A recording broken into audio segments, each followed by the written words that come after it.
A primeira coisa que eu digo sempre o tema de meio ambiente ele é um tema que pertence a todos. Acabou sendo capturado, em alguns casos, pela esquerda, mas o tema meio ambiente é de todo mundo. Mas o que acontece com a Amazônia, Eduardo? A Amazônia foi deixada para trás, né? 20, 30 anos de governo de esquerda deixaram os 23 milhões de brasileiros na miséria. A Amazônia Legal são 5 milhões e 100 mil quilômetros quadrados. A Europa toda cabe dentro da Amazônia. Metade dos Estados Unidos cabe dentro da Amazônia. Nós temos o Código Florestal, que fala-se muito do Brasil, e o Brasil que não respeita, e o Brasil isso. Nenhum desses países que aponta o dedo para nós tem uma norma nem sequer parecida com o Código Florestal. Por que falam tanto da agenda da bioeconomia e não puseram a agenda da bioeconomia de pé? Nós temos 85% de energia renovável no Brasil, hidráulica, eólica, solar e biomassa, por exemplo, o bagaço da cana. Já os outros países da OCDE, inclusive os europeus, 14%. É fato que o óleo que chegou no Nordeste brasileiro é um óleo extraído de poços da Venezuela. E a Venezuela não tem controle sobre o óleo que sai do seu país, porque o regime comunista faliu o país, quebrou toda a organização estatal e aquilo lá não tem praticamente controle nenhum. O direito de legítima defesa, de ter arma para se defender, seja na sua propriedade rural, na cidade, é um direito sagrado, porque é inerente ao direito de legítima defesa da sua própria vida. Se você não tem meios para se defender, como é que você vai se defender? Brasília, a cidade que determina o rumo dos 210 milhões de brasileiros. Um lugar que desperta desconfiança em muita gente, e não é sem razão. Você sabe do que eu estou falando. Mas nos últimos tempos, o Brasil está começando a mudar. E goste ou não, essa mudança passa por aqui. Em uma era de fake news, onde a credibilidade da grande mídia se destrói a cada dia, o cidadão quer conhecer de perto a verdadeira revolução que vem ocorrendo em nosso país. Políticos, artistas, ativistas, personalidades de diversos setores que impactam a vida do povo brasileiro vão estar aqui. E você vai conhecer a verdade, descobrindo o que o Brasil precisa saber.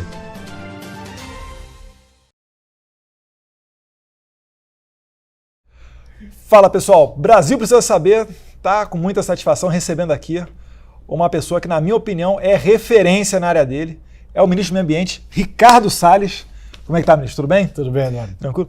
Ricardo, fala para o público aqui, que porventura não conhece o senhor, um pouquinho da sua trajetória e como é que você entrou no governo Bolsonaro.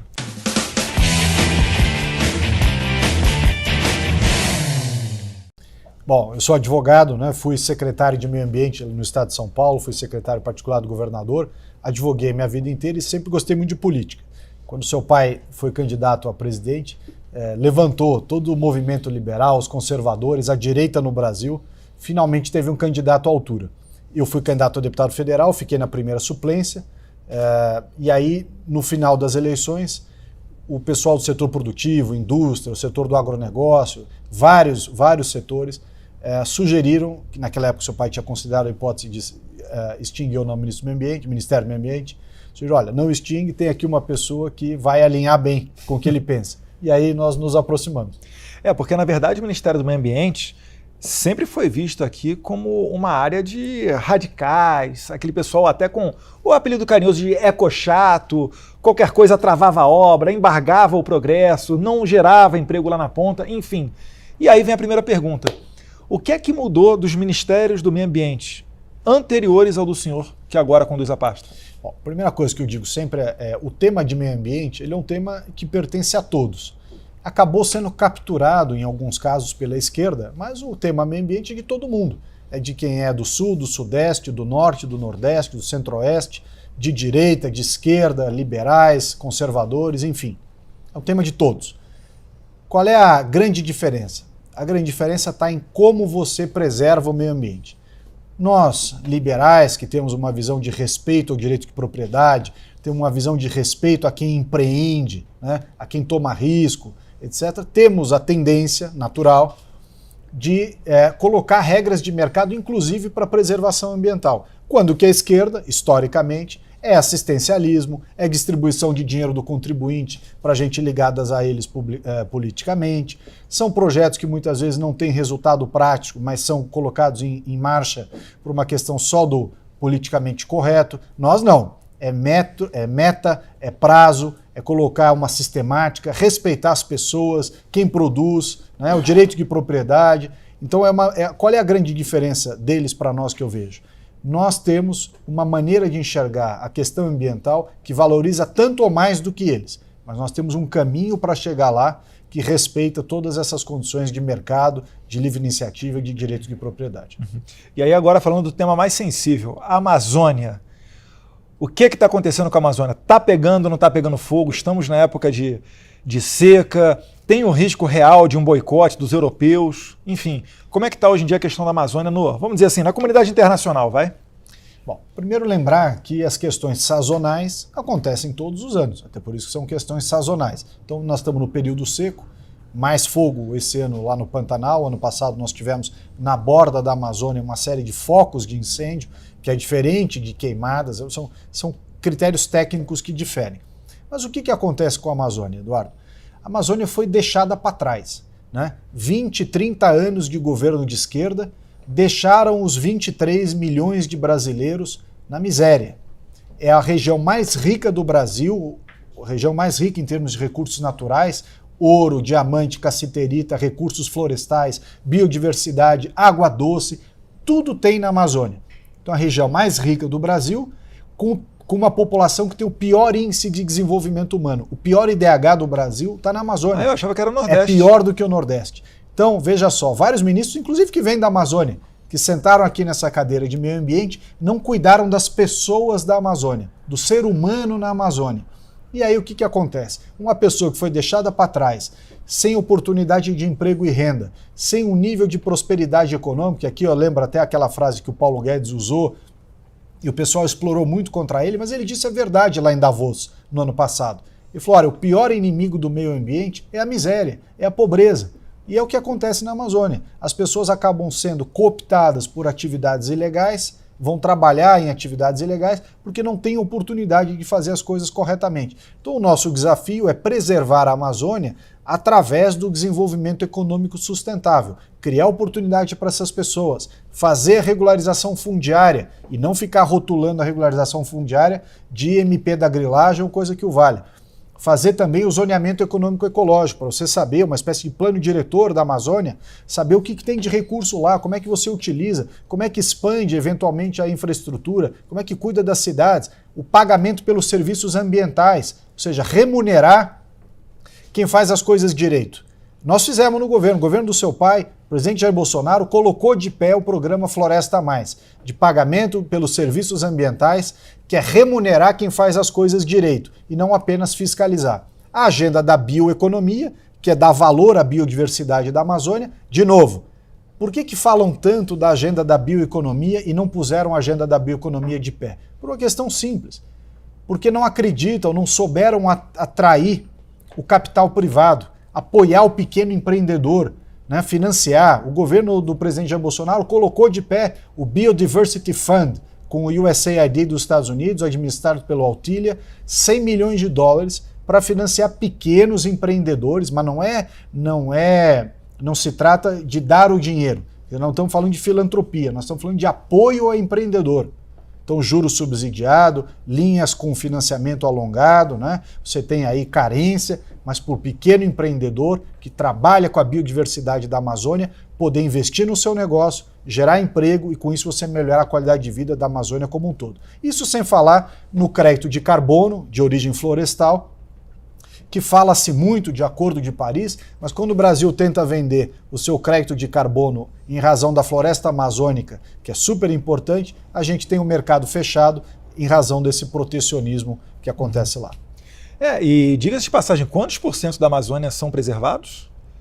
Mais de 80%? 84% da Amazônia está preservada na sua vegetação primária, original. 66% da vegetação nativa brasileira. Será que algum desses países envolvidos tem alguma coisa similar ou próxima a isso? Não tem. Nós temos o Código Florestal, que fala-se muito do Brasil, e o Brasil que não respeita, e o Brasil isso. Nenhum desses países que aponta o dedo para nós tem uma norma nem sequer parecida com o Código Florestal, que impõe, dentre outras coisas, a reserva legal, que você não pode mexer da sua propriedade, de 80% na Amazônia, de 35% no Cerrado e de 20% nos outros biomas. Nenhum país tem um código florestal. Isso aí tem que explicar para o estrangeiro. Vamos falar para o francês aqui. O francês, vamos supor que ele tem uma terra aqui no Brasil. Vamos lá. Ele mora com a brasileira, casou, tem a terra aqui no Brasil e está dentro da região amazônica. Quando saiu o Código Florestal, então, a partir daquele momento, 80% da terra dele tem que ser preservada. É isso? O Código Florestal. E ele foi indenizado? Não foi. Por isso, essa é a grande discussão. Primeiro, você tem o Código Florestal de 2012, e que colocou o marco temporal da lei 2008, ou seja, quem fez supressão de vegetação, né, tirou a vegetação para produzir, etc., até 2008, de acordo com a lei vigente na época, terá reconhecida a chamada área consolidada. Agora, pós 2008, que é o que o Código de 2012 prevê, se você tem 80% da tua propriedade, você não pode mexer nela. Primeiro tem que ser propriedade mesmo. Daí a importância da regularização fundiária. Se o sujeito não é dono da propriedade, como é que faz? Depois, ele tem que receber alguma coisa por isso. Razão pela qual nós criamos o pagamento pelos serviços ambientais, o programa Floresta Mais, que remunera efetivamente, remunera quem preservou. Então, ministro, 85% da floresta amazônica ela é preservada e, pelo que a gente pode notar, nenhum país de primeiro mundo chega perto desse nível de preservação de vegetação original. Mas, além disso, tem a questão energética. Se tivesse que falar para um europeu que perguntasse ao senhor como é que o senhor responderia sobre a matriz energética brasileira? É o que você falou, a Amazônia, além de 85% preservada, tem as áreas de preservação permanente preservada, que é a beira dos rios. Imagina você ter que demolir todos os prédios que estão construídos em cima d'água na Europa, não ia sobrar quase nada. Agora, com relação à energia, a mesma coisa. Nós temos 85% de energia renovável no Brasil, hidráulica, eólica, solar e biomassa, por exemplo, o bagaço da cana. Já os outros países da OCDE, inclusive os europeus, 14% só de energia limpa renovável. O resto é termoelétrica, é petróleo, é nuclear, né? Então, nós estamos, até nessa questão da energia, nós estamos numa condição muito melhor que eles. Pega o carro elétrico. O carro elétrico europeu, que tem um problema grave de bateria, porque você não recicla a bateria do carro elétrico, ainda por cima é abastecido, em muitos casos, com energia suja. Você abastece o carro elétrico numa termoelétrica. Aqui no Brasil, não. O carro a etanol, o carro a álcool, né, nosso, tem o híbrido flex, que é uma mistura de elétrico com etanol, ele polui muito menos, emite muito menos gás de efeito estufa do carro elétrico puro europeu. E a turma não fala nada. Mas, para além disso, o que o governo pode fazer com relação a essa área ambiental? Porque eu sei de alguns programas, né? Dentre eles ali tem o Adote um Parque e tem outro que faz um rastreamento da madeira. Como é que funcionam esses programas? Nós temos o Floresta Mais, que é remunerar a pessoa que tem a reserva legal, pagamento pela reserva legal dela, que é pagamento pelos serviços ambientais. Então você não só põe uma restrição na pessoa, que é o que o Código Florestal determina, mas você remunera a pessoa por isso. Foi feito agora, no governo do presidente Bolsonaro. Também o Sinaflor Mais, que foi lançado, que é rastreamento da madeira desde a sua origem na floresta. Você sabe exatamente de onde veio a madeira. Aquela árvore que foi cortada, etiquetada, o Sinaflor Mais presta esse serviço. Você tem o Adote um Parque. O que é o Adote um Parque? 132 unidades de conservação, né? Parques, unidades de conservação federais, que aliás estão até aqui nesse mapa. Essas unidades de conservação federal representam 15% do território da Amazônia. Então o que a gente está dizendo para as empresas brasileiras e estrangeiras? Você que quer ajudar, está aqui uma oportunidade. Você pode adotar um parque desse, pode parar do discurso e colocar dinheiro no bolso, colocar a mão no bolso de verdade. Você pode adotar, ajudar a custear essas 132 unidades de conservação. Cada empresa vira o patrono de um parque desse. Nós fizemos um cálculo da média de R$50 o hectare por ano de patrocínio. Então você tem lá uma região muito grande, com um potencial dessas 132 que representam 15% do território da Amazônia. Cada um desses bancos, fundos, empresas, brasileiras e estrangeiras, vários que apontam o dedo para o governo, acusando a gente, está aí uma oportunidade. Pega o dinheiro do próprio bolso e ajuda a manter um parque. Vamos separar aí quem está no campo do discurso e quem ajuda na prática. Uhum. Interessante, né? Porque não sai nem 10 euros o hectare. É isso aí, então, 10 euros o hectare. Realmente o governo não vai lucrar com isso daí, né? O objetivo certamente não é o objetivo arrecadatório. Não arrecada nada, é direto no parque. A própria empresa é que banca. Me permita aqui fazer o papel do advogado do diabo? Por que então não aceitar o dinheiro do Fundo da Amazônia, visto que, por exemplo, a Noruega era um grande doador? Qual era o problema desse modelo? Tinha alguma coisa a ver com as ONGs? Conta um pouquinho dessa história pra gente, porque o senhor mesmo foi muito criticado, eu lembro, por ser uma pessoa que, em princípio, não estavam tentando criar a narrativa de que o senhor não queria aceitar dinheiro de ninguém, a soberania do Brasil, como se fosse um radicalismo da sua parte. Não. Como é que é essa história do Fundo Amazônico? Foi muito bom você ter tocado nisso, porque nós nunca dissemos que não queríamos ajuda. O Fundo Amazônia, o que é? É quando você mensura a redução de emissões, essas reduções são calculadas em fator monetário e autoriza, né, a jurisdição estrangeira, nesse caso Noruega e Alemanha, a fazer uma doação que vai para o BNDES. Então veja bem, Eduardo, é doação em razão de redução de emissões do Brasil para um banco público brasileiro, que é o BNDES, administrar, para aplicar no nosso território. Então não faz sentido o governo do presidente Bolsonaro, eleito por 58% da população brasileira, não ter direito de gerir o recurso. Que doação é essa, então? Então não é doação. Então qual foi a nossa discussão lá atrás? Nós recebemos o recurso, ele é muito bem-vindo, mas quem vai decidir que projetos serão financiados com esse recurso, quem vai receber o recurso e em que condições, será o governo, que é o governo que representa os brasileiros, é o governo que administra o BNDES e é, portanto, o governo que recebeu a doação. Se não for desse jeito, não é doação. Então, a gente brigou neste ponto, para mudar a regra de aplicação sem negar o recurso, mas ter uma governança sobre ele. Pode-se dizer que anteriormente as ONGs eram as grandes beneficiadas desses recursos?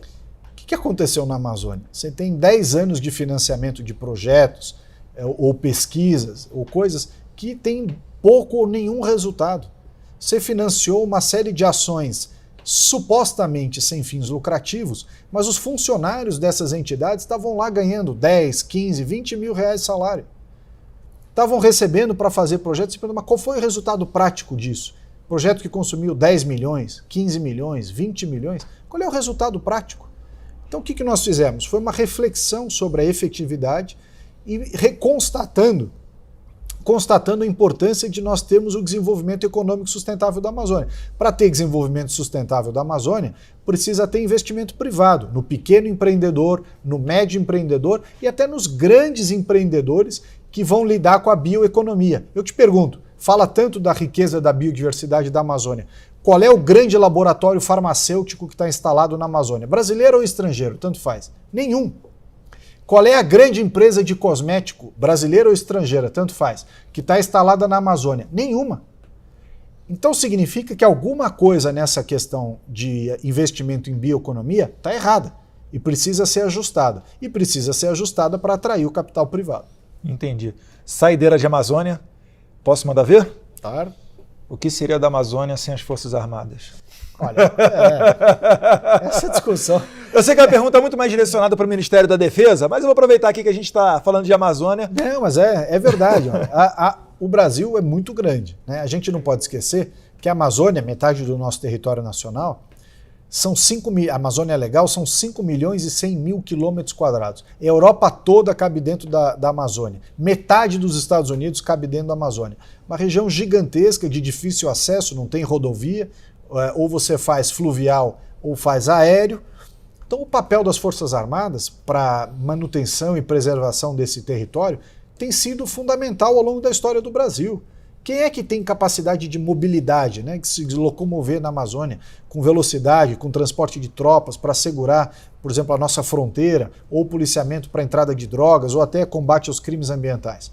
Durante anos, as polícias militares dos estados da Amazônia ajudaram nas operações de fiscalização ambiental. No ano passado e nesse ano, até isso nós tivemos problema.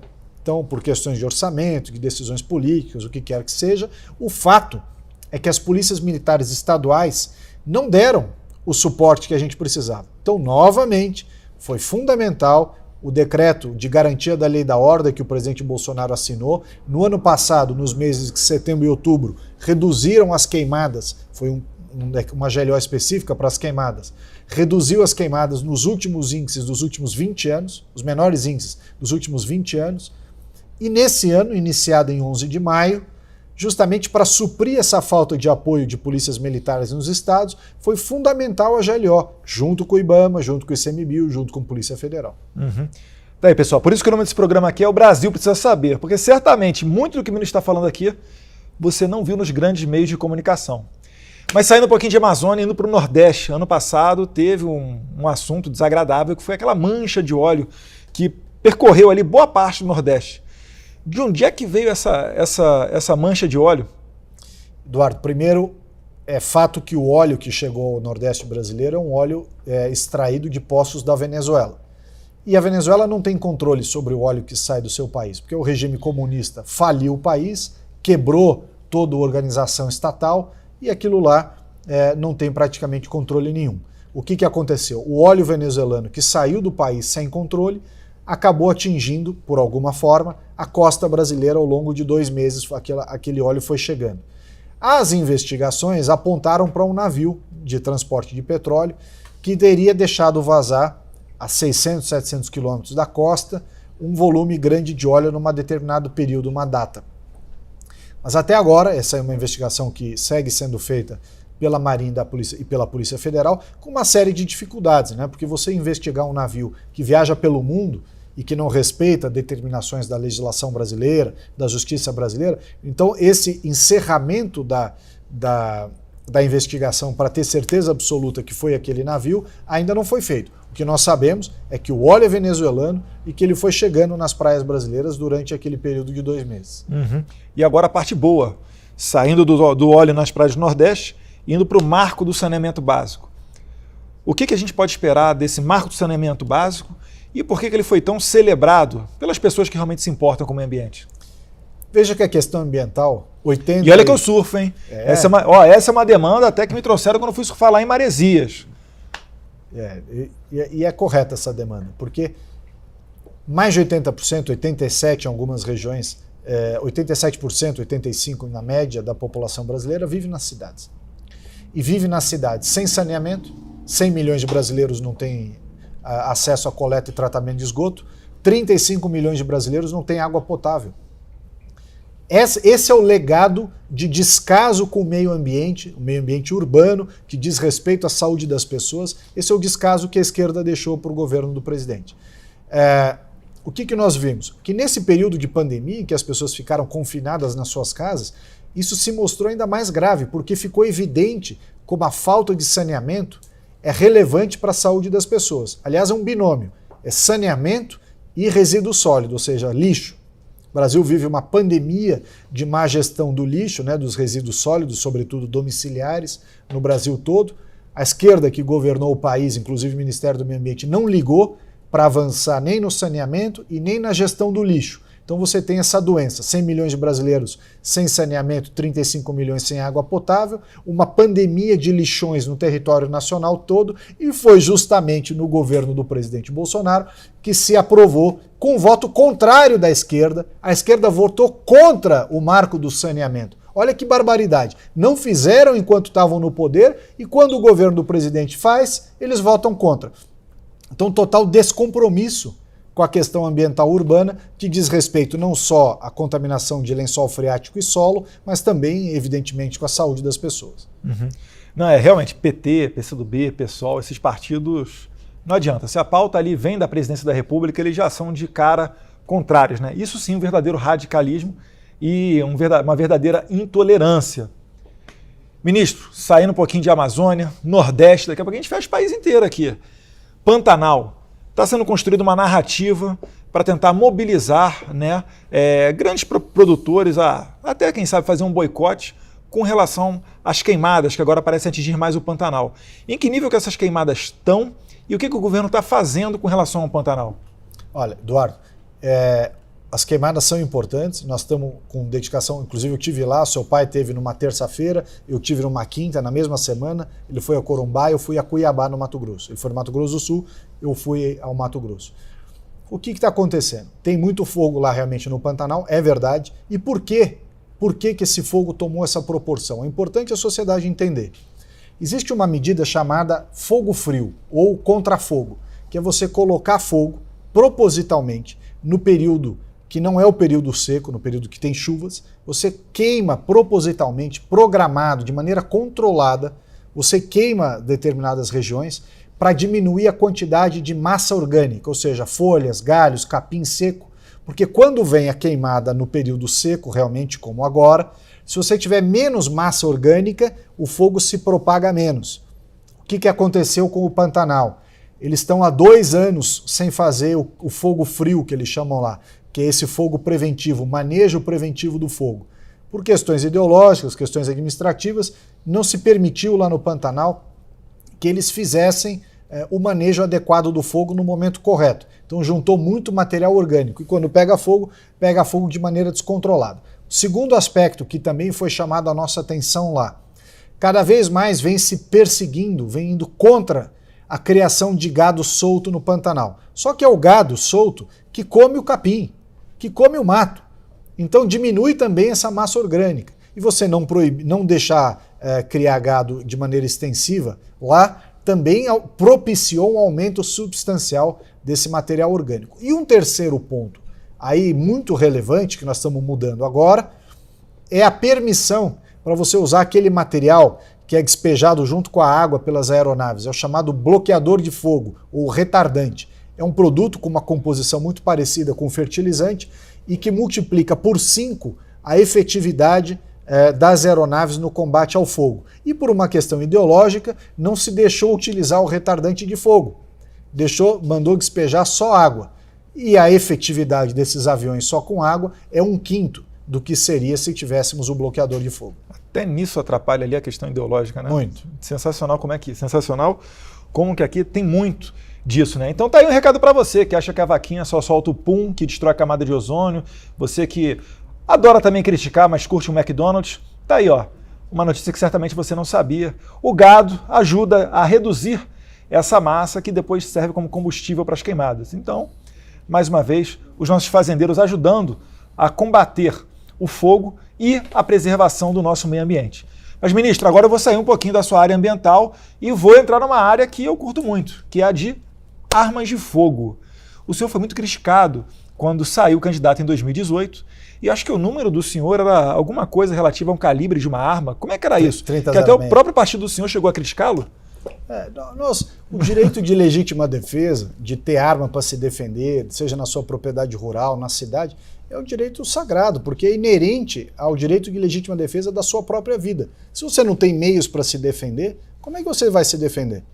Então, esse direito da legítima defesa foi algo que eu sempre defendi. E a forma de fazer isso é o direito às armas. As pessoas terem armas em casa, terem armas na sua propriedade rural, para quem tem habilitação, para quem tem condições e tem necessidade, também o porte de arma. Né? Quer dizer, nós temos aqui, tivemos até um colega de governo que outro dia prendeu o ladrão na rua porque estava armado. Se ele não tivesse armado, não ia prender ninguém. Então, evitou de ser assaltado, né? Evitou de ser assaltado. Então, essas polêmicas todas, elas têm uma lógica, né? E o direito à legítima defesa é uma delas. Uhum. E arma de fogo puxa para a questão da caça do javali. O Jair Bolsonaro, depois que ele teve um acidente de paraquedas, ele nos anos 80 lá, ele quebrou os 2 pés e as 2 mãos. Acho que um vento pegou ele deu de cara com um muro. E a partir de então ele começou a desenvolver muito mais a questão da caça submarina. Quando a gente era moleque, levava a gente para acampar lá em Itarituba, entre Paraty e Angra dos Reis. E a gente gostava muito de fazer a caça submarina, né? Pegar um peixinho, bota na brasa, depois come. E mais recentemente eu até apoio grupos de caçadores. Como é que está a caça do javali hoje em dia? O javali ele é considerado uma praga? Se alguém quiser caçar, ela pode ou ela não pode caçar o javali aqui no Brasil? Olha, há uma explicação. O javali é uma espécie exótica, ou seja, não é nativo da fauna brasileira. Ele foi introduzido aqui com propósitos comerciais, né? Foi trazido para cá para ser reproduzido em cativeiro. Não deu certo, não teve mercado, a turma soltou o javali. Só que o javali, como não é da nossa fauna nativa, ele não tem um predador natural e ele se reproduz muito rápido e virou uma praga. Ele ataca outros animais, ele come lavoura, ele pisoteia nascentes, então ele tem uma consequência muito negativa para o meio ambiente, por causa desses motivos, para os animais, transmite doenças, né, febre maculosa e outras. Então é uma praga que precisa ser manejada, controlada.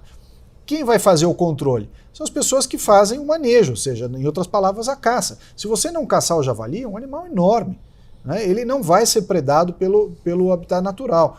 Então, precisa ter um controle, precisa saber como é feito, mas não pode ter uma postura intransigente de dizer que o manejo de javali é indevido ou indesejado, porque isso está se alastrando como uma praga em todo o território, sobretudo o centro-sul, e vai se tornando um problema cada vez maior. Que eu lembro em São Paulo, no finalzinho do governo do governador Márcio França, ele chegou a editar ali, eu não sei se uma instrução normativa ou uma portaria proibindo a caça de javali. Né? E o pessoal ambientalista bate palma, né? Acha que o javali é igual tá protegendo a ararinha azul. E não tem nada a ver uma coisa com a outra. Em São Paulo, eu consigo caçar javali hoje em dia? Sim, porque a norma federal se sobrepõe, né? Eles acabaram se adequando à norma federal, mas são decisões como essa, como a proibição do manejo do javali, o javaporco, como ele é chamado em alguns lugares, ou também teve naquela época a proibição de exportação de gado vivo. É uma grande fonte de receita, você exportar o gado vivo, que é abatido nos países que têm regras próprias, né? Os países muçulmanos e os países lá do Oriente Médio, eles têm uma maneira própria de fazer o abate do gado, tem uma questão religiosa envolvida. Então, quando você proíbe a exportação do gado vivo, você está tolhendo, na verdade, esse segmento importante do mercado agroexportador brasileiro. Não, realmente. Então, pessoal, o bate-papo tá bom, mas está chegando aí a hora do livro. E o livro que a gente está presenteando, o nosso querido ministro do Meio Ambiente, é do Rodrigo Constantino. Quem diria, hein? Livro do Rodrigo Constantino, editora Record, Confissões de um Ex-Libertário, que mostra aqui um pouquinho, né, uma crítica de como o movimento liberal na economia foi apossado pelos progressistas, né, de maneira, vamos dizer assim, sorrateira pela esquerda. E o mais engraçado, Michel, aqui no final, fala aqui no finalzinho, ó, eles, os conservadores, entendem melhor o perigo dos progressistas. Bem interessante. Obrigado, para o senhor, uma boa leitura do Rodrigo Constantino, que tem travado aí embates na Jovem Pan e por onde mais ele tem aparecido. Olha, o Rodrigo é craque, ele tem feito discussões muito importantes, levado pontos de vista extremamente relevantes, defendido de maneira coerente várias ideias. E esse livro aqui é muito bom, porque mostra, de fato, como você colocou bem, essa influência dos libertários dentro dos liberais e os conservadores.